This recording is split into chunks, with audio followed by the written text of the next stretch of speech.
മനുഷ്യർക്ക് മനസമാധാനത്തോടെ ജീവിക്കാൻ പറ്റുന്ന ഏറ്റവും നല്ല രാജ്യം ഏതാണെന്ന് ചോദിച്ചാൽ എൻ്റെ അഭിപ്രായത്തിൽ ഓസ്ട്രേലിയ ആണ് എന്നുള്ളതാണ്.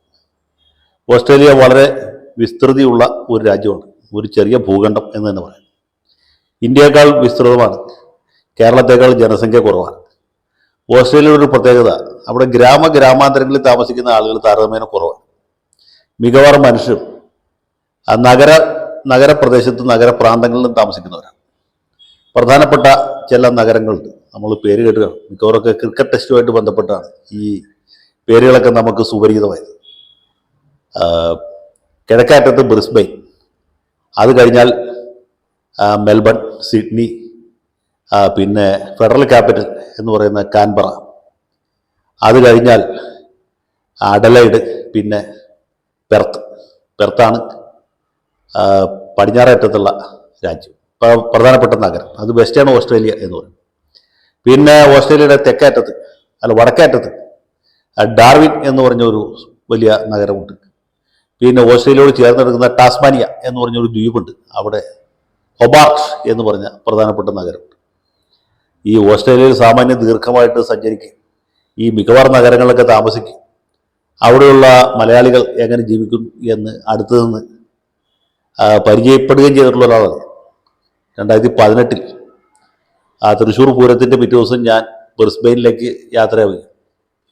ഏതാണ്ട് 22 ദിവസം ഈ ഓസ്ട്രേലിയയിലെ പ്രധാനപ്പെട്ട നഗരങ്ങളിലൊക്കെ കറങ്ങിത്തിരിഞ്ഞ് മലയാളികളോട് താമസിച്ച് അവരുടെ സുഖദുഃഖങ്ങൾ പങ്കിട്ട് പെർത്തിൽ നിന്ന് നാട്ടിലേക്ക് തിരിച്ചു വരികയും ചെയ്തു.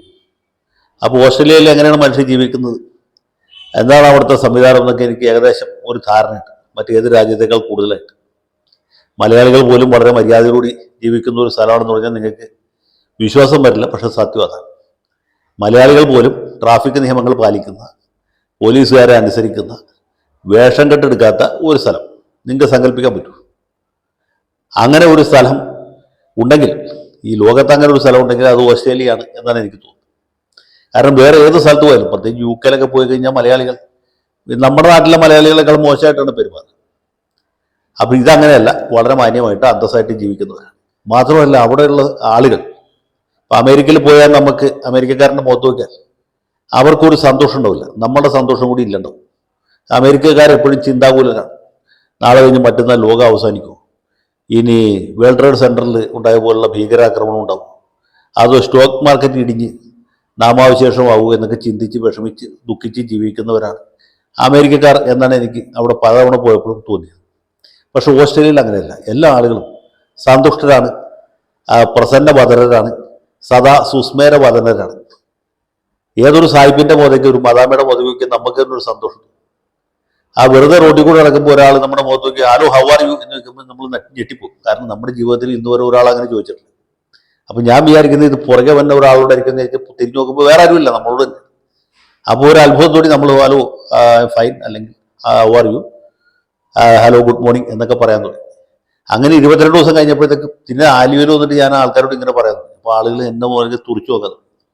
കാരണം എന്താ വെച്ചാൽ ആലുവയിൽ ഇങ്ങനൊരു ശീലമില്ല. ആലുവയിൽ നല്ല കേരളത്തിലൊരു സ്ഥലത്തും ഇല്ല, ഇന്ത്യയിൽ തന്നെ ഇല്ല. അപ്പോൾ എന്തുകൊണ്ടാണ് മനുഷ്യർ സന്തോഷമായിട്ട് ജീവിക്കുക വെച്ചാൽ അവിടെ മനുഷ്യർക്ക് മതവിശ്വാസം പൊതുവെ കുറവാണ്. വലിയ വലിയ പള്ളികളൊക്കെ ഉണ്ട്, ആംഗ്ലിക്കൻ ചർച്ചുണ്ട്, യുണൈറ്റഡ് ചർച്ചുണ്ട്, യൂണിയൻ ചർച്ചുണ്ട്, ആ ചർച്ച് ഈ ചർച്ച്. കേരളത്തിൽ നിന്ന് പോയ കത്തോലിക്കരുടെ പള്ളി പറയുന്നത്, കനാനായക്കാർക്ക് അഡലൈഡിൽ 3 പള്ളിയുണ്ട് എന്ന് പറഞ്ഞാൽ അത്ര അധികം പള്ളികളുള്ള സ്ഥലമാണ്, പ്രത്യേകിച്ച് അഡലൈഡ്.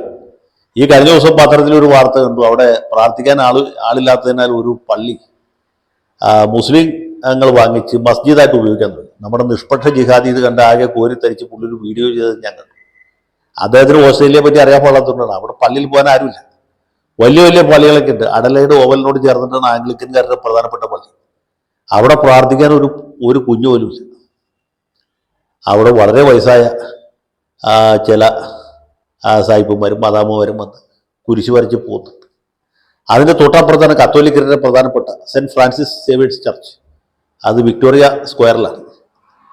അവിടെ റോഡ് സൈഡിൽ തന്നെയാണ്. അവിടുത്തെ പ്രത്യേകത വെച്ചാൽ അവിടെ പ്രാർത്ഥിക്കാൻ ആളുണ്ട്. ഞാൻ ചെല്ലുമ്പോൾ അച്ഛൻ കുർബാനയിൽ കൊണ്ട് നിൽക്കുക.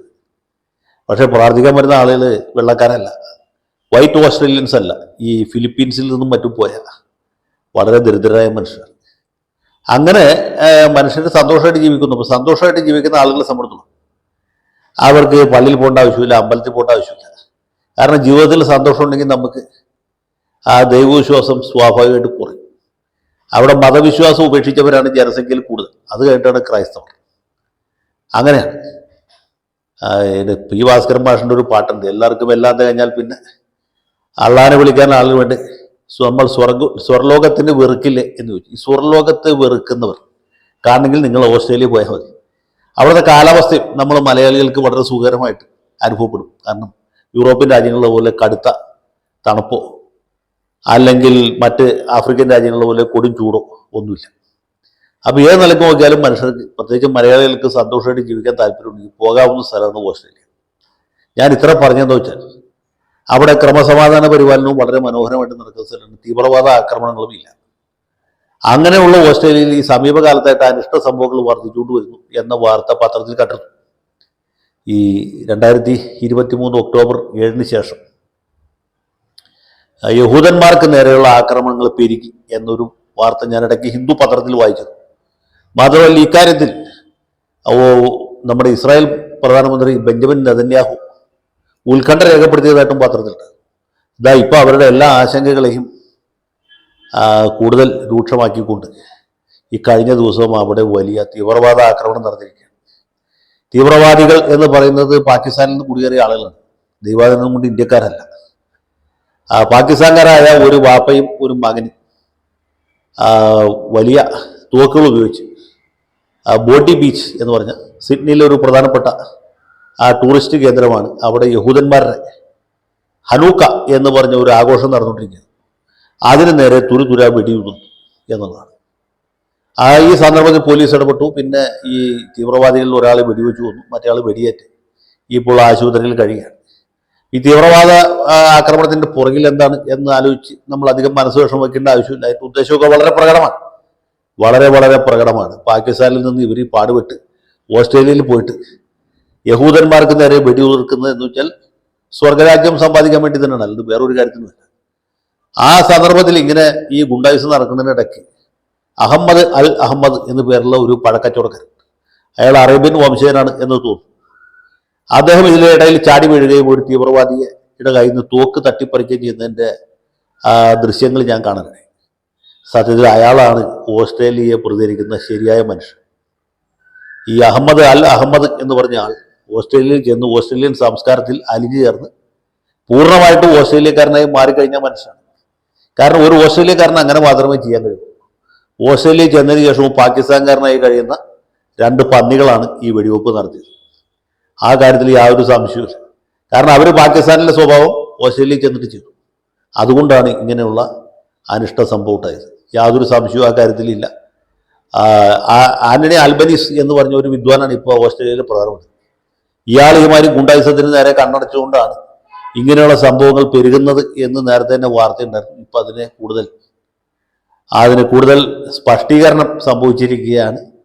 ഈ കാര്യത്തിൽ സംതൃപ്തരായ മനുഷ്യരുടെ ദുഃഖത്തിൽ ഞാനും പങ്കുചേരുന്നു. ഓസ്ട്രേലിയ പോലൊരു രാജ്യം, അവിടെ ഇതുപോലെ നടക്കാൻ തുടങ്ങിയെന്ന് പറഞ്ഞാൽ ഇനിയിപ്പോൾ ലോകത്ത് മനുഷ്യർക്ക് സുരക്ഷിതമായിട്ട് സന്തോഷമായിട്ട് ജീവിക്കാൻ പറ്റിയ സ്ഥലങ്ങൾ തീരെ ഇല്ലാതായി എന്ന് തന്നെയാണ് അതിൻ്റെ അർത്ഥം.